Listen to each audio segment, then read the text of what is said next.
Alright, enough with the creepy music, I just thought it was appropriate given what came out of the package. This is something actually quite special from a small brand called Azeron, and it's unlike anything I've used for gaming so far, both in the good and the bad way. What started out as a unique showcase of DIY talent back in 2017 has now evolved into something much more market-friendly when we talk about the small niche of users who like to macro everything onto their keyboards and also beyond, so gamepads and now with these gaming keypads. And the Azeron product is about that too, but it's also about experimentation, customization on a whole new level with a few really interesting quirks. So let me tell you about my experience using this thing in-game, which is both extremely frustrating and fantastic at the same time, right after this. Power up your PC with Be Quiet's Straight Power 11 Platinum series, featuring 80+ platinum efficiency, a fully modular design, high-quality Japanese capacitors, and a Silent Wings fan that's optimized for airflow and silence.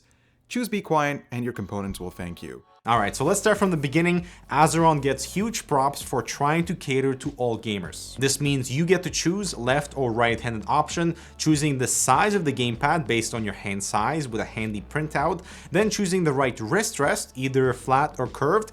I get both but prefer the curved one because for my hand size, it just gives me much better ergonomics. The flat one is a bit too flat. And finally, you choose the color combination to fit your setup that doesn't cost extra. So there is no bling, no RGB illumination. The color you choose is what sets it apart in terms of peripherals and design, and I don't mind that. We finally have a gaming peripheral without RGB. Nice. The downside here is wait time, as it may take up to 25 days for this thing to be produced. However, given this whole thing is 3D printed, I think the price is pretty fair, given this thing is the most unique gaming keypad on the market right now. So let's take a closer look. I don't know how you guys feel about this, but I kind of like the rough texture on the body and on the nail triggers. It doesn't feel as polished as like some mass-produced accessories, but it is one of the unique quirks, and there is no gloss.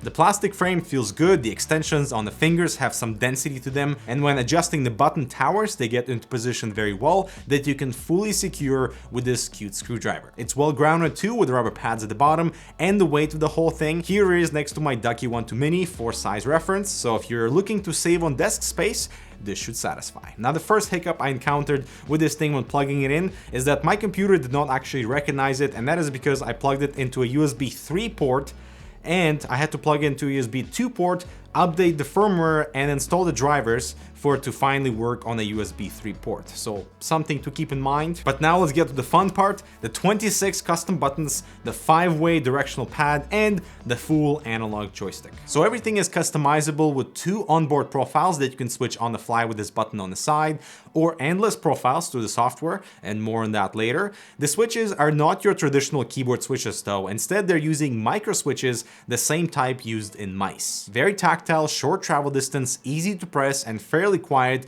with a few unconventional locations on the button towers, giving you 6 buttons for the point finger, 5 for the middle, and 4 for the rest. And at the bottom here, you can loosen them up, adjust the actual distance of each finger tower based on your hand size and based on your finger length, which is actually perfect. You can literally customize this to fall into your hand when you put it down without anything feeling weird or out of place. And for that, Azeron gets another huge prop.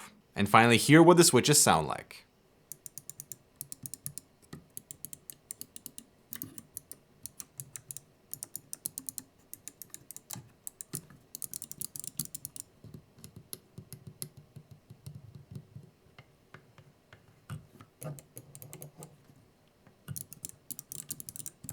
Actually, a very close sound profile to the G305.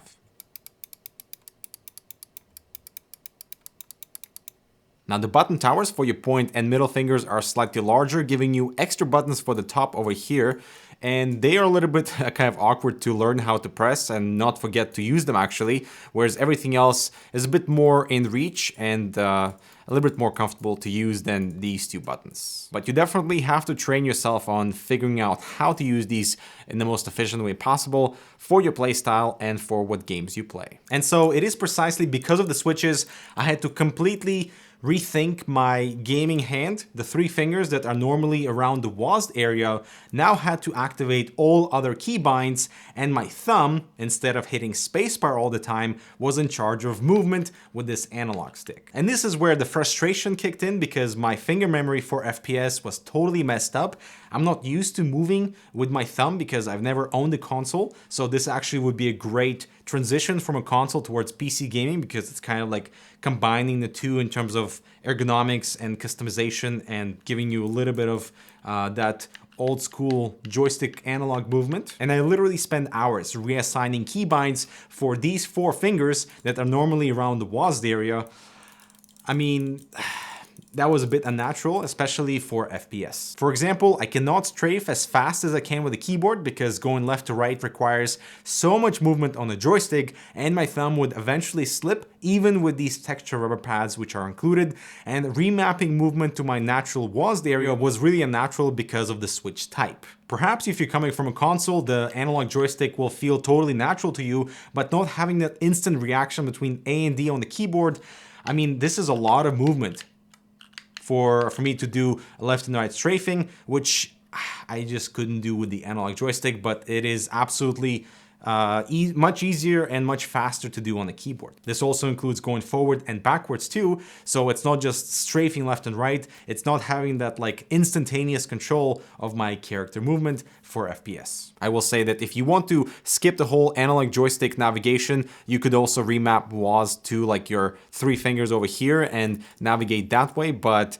for me personally, the travel distance and just not having the tactility that I'm used to on a mechanical keyboard is a bit strange to program WASD into this area, but it's definitely an option. But how about the games where it is fantastic? So basically any third-person perspective that will take advantage of that analog stick. Witcher 3 is a perfect example. So movement in that game is just much better with the Azeron gamepad, and having spent time on my shortcuts made a huge difference to enjoy this product versus being frustrated by it. Witcher 3 is fantastic with the controller, and now with the gamepad, having that analog movement gives you just a little bit more precise navigation with your horse, with your character, and reconfiguring those shortcuts. It's all rewarding in the end. Red Dead Redemption 2 is another perfect example where the joystick lets you do this, and generally more precise movement while utilizing all 26 buttons after a few hours of reconfiguring my keybinds. And honestly, that has been the most frustrating and time-consuming experience of like trying to see what works and what doesn't in terms of all these buttons for your main fingers, because the thumb is pretty occupied with movement, but like where do you map out spacebar? Where do you map out shift, control, and alt?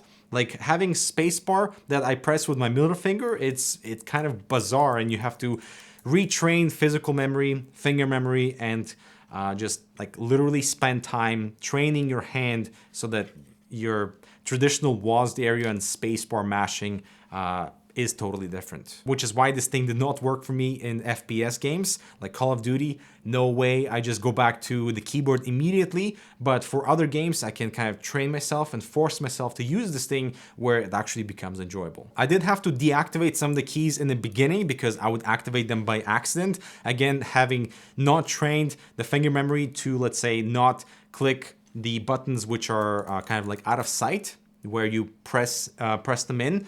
And also these top buttons for your point and middle fingers, they're just kind of so awkward. And for me, I don't know, it feels unnatural for me to be lifting my fingers away from the buttons that are mostly used, but it's kind of still nice to have in case you want to program something that you don't often use, but you might, and you don't want to like reach for the keyboard shortcut. And the way I would customize the switches is I would go into the game, see what shortcut does what, I'll tab into the Azeron software, reconfigure those buttons to the switches, and go back into the game. And this way I don't mess up with any of my keyboard shortcuts, because if I go back to the keyboard, all those things are different, and the keypad lets you do everything that you want it to do without any of the hassle in the software. And lastly, the software package is still in the early stages, but I love the simplicity approach to this complicated product.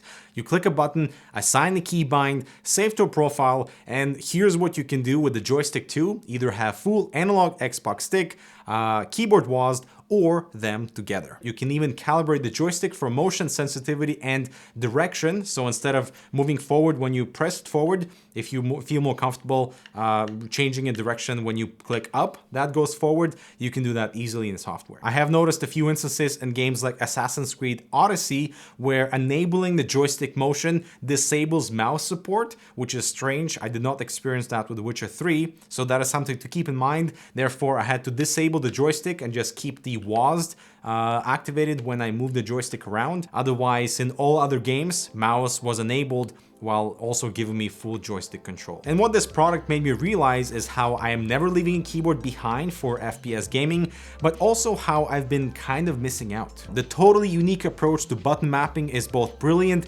and a drawback on having to like reprogram your physical memory and all the software keys. And the fact that it's also 3D printed and so custom made to your order is well worth the asking price. If you don't feel natural with a keyboard and want something that is a bit of a hybrid between like mouse switches and a full analog joystick control, this thing would definitely be on my recommendation list as long as you commit and kind of accept the challenges that it comes with this kind of unconventional and almost unnatural way of clicking your binds. But yeah, you just gotta train and give it all. All right, I'm Dmitry. Thanks so much for watching. Check out this other relevant content. Let me know if you are using a gamepad, or you know, is this like catering to a very small niche of users? I mean, yes, it does. And I wouldn't necessarily use this for like a productivity one. I probably rather just get something that is like the Tartarus V2 that is slightly cheaper and has a bit more conventional way of finding keys for that WASD area. All right, thanks so much for watching, and yeah, I'll talk to you in the next video.